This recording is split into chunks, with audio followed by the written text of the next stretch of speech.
एक कथा के अनुसार एक बार की बात है कि प्रयागराज में दानचंद नाम का एक धनवान सेठ रहा करता था। वो अपनी कंजूसी के कारण पूजा अर्चना तक नहीं करता ताकि उससे कोई पंडित कुछ मांग न ले। वो लोगों से भी ज्यादा बातचीत नहीं करता कि बात के बदले कोई उससे सहायता न मांगने लगे। यहाँ तक कि संगम नगरी प्रयागराज में रहने के बावजूद वो कभी गंगा स्नान करने तक नहीं जाता। उसे लगता था कि अगर वो गंगा तट पर स्नान करने गया और उसे कोई ब्राह्मण मिल गया तो सेठ जी को कुछ दान दक्षिणा देनी पड़ जाएगी। यूं ही समय बीतता गया। एक बार सेठ दानचंद की पत्नी ने उनसे कहा कि इतने पवित्र स्थान पर आपकी आधी जिंदगी बीत गई, कम से कम एक बार तो गंगा स्नान कराइए। पत्नी की बात सुनकर दानचंद ने कहा, अरे भाग्यवान, तुम भी कहाँ इन बेकार की बातों में उलझी हुई हो। यदि मैं वहाँ नहाने गया तो मुझे कुछ दान दक्षिणा देनी पड़ेगी और तुम ये बात अच्छे से जानती हो कि मैं ऐसा बिल्कुल नहीं कर सकता। सेठ दानचंद की पत्नी नहीं मानी और अपने पति से बार बार जिद करने लगी। अंत में परेशान होकर सेठ ने कहा, ठीक है, कल चला जाऊंगा, अब मेरा सिर न खाओ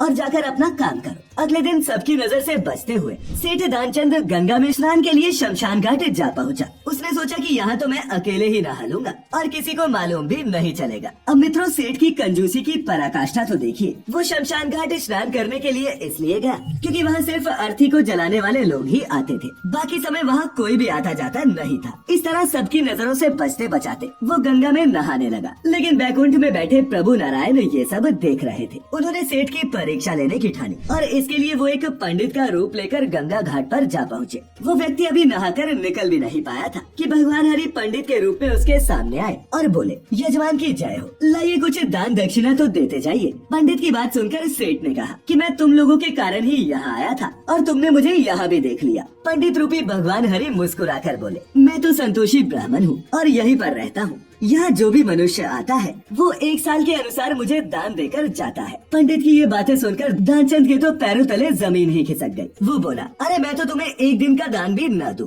तब पंडित ने कहा, देखिए यजमान, दान तो आपको देना ही पड़ेगा, वरना मैं आपको यहाँ से नहीं निकलने दूंगा। तब सेठ ने दिमाग में सोचा कि अब वो पंडित के जाल में फंस चुका है, इसीलिए अब उसे कुछ न कुछ तो देना ही पड़ेगा। काफी सोच विचार करने के बाद दानचंद ने कहा, अच्छा ठीक है, मैं दान तो नहीं दे सकता लेकिन उधार कर देता हूँ। भगवान ने सेठ की बात सुनी तो कहा, अरे सेठ जी, आप कुछ भी दीजिए, लेकिन दीजिए तो सही। चलिए प्रण कर लीजिए, आप जो भी देना चाहते हो। बहुत भारी मन से सेठ ने एक ढेला देने का प्रण लिया और कहा, लेकिन मैं इसे देने नहीं आऊंगा, अगर तुम्हें चाहिए तो स्वयं आकर ले जाना। इतना कहकर वो सेठ वहाँ से चला गया। जैसे ही दानचंद अपने निवास पहुँचा, थोड़ी देर में वो पंडित भी वहाँ पहुँच गया। उसने द्वार पर आवाज लगाई कि लाइए यजमान, जो प्रण किया था वो दे दीजिए। सेठ की धर्म पत्नी ने आवाज सुनी तो वो अपने पति के पास गई। वो उससे पूछने लगी, क्या किसी पंडित को दान देने के लिए बोला था? कोई दरवाजे पर आकर दान की गुहार कर रहा है। ये सुनकर सेठ ने अपना सिर पकड़ लिया और अपनी पत्नी से बोला, देखो भाग्यवान, ऐसा करो, उससे कह दो कि मैं अभी बीमार हूँ, 2-4 दिन बाद आना। दानचंद ने जैसे अपनी पत्नी से कहा था उसने वैसा ही पंडित से कह दिया। ये सुनकर पंडित ने जवाब दिया, क्या मेरे यजमान बीमार हैं? अब तो मैं उन्हें छोड़कर कहीं नहीं जाऊंगा, आप मेरा यहीं रहने का बंदोबस्त कर दे, अब मैं यहीं रहूंगा। पंडित की बात सुनकर सेठ की पत्नी सोच में पड़ गई और भागी भागी उसके पास गई। उसने सारी बात अपने स्वामी को बताई।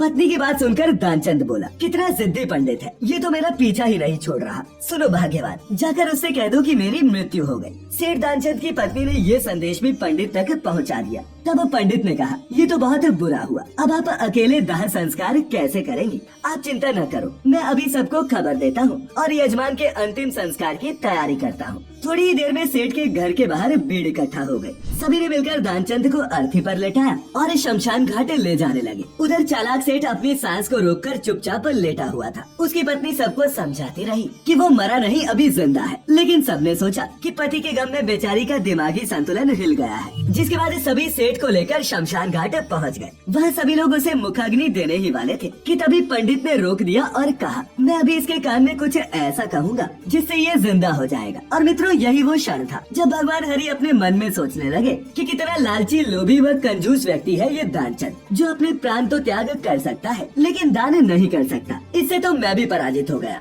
इसके बाद पंडित ने सेठ के कानों में कहा, मैं तुमसे नाता जोड़ने बैकुंठ से आया हूँ। दानचंद ने समझ गया कि ये तो भगवान हरि है। लेकिन उसने जैसे ही अपनी आंखें खोली तो उसे वो पंडित दिखा, जिसके बाद उसने तुरंत अपनी आंखें बंद कर ली। जिसके बाद उस पंडित ने फिर से कहा, अरे मैं तुमसे कुछ नहीं लूंगा, मांग लो जो भी चाहते हो। तब सेठ दानचंद ने कहा, बस मेरा वो धेला छोड़ दो। और इस तरह पंडित के रूप में आए भगवान नारायण ने दानचंद से कुछ भी नहीं लिया। तो मित्रों, इस कहानी से एक बात तो साफ हो गई कि जब तक आपकी आंखों में लालच की पट्टी बंधी होगी तब तक परमात्मा भी सामने आकर क्यों न खड़ा हो जाए, आप उन्हें भी पहचान नहीं पाएंगे। तो आज हमने जाना कि कैसे एक लालची व्यक्ति के आगे पराजित हो गए भगवान नारायण। अगर आज की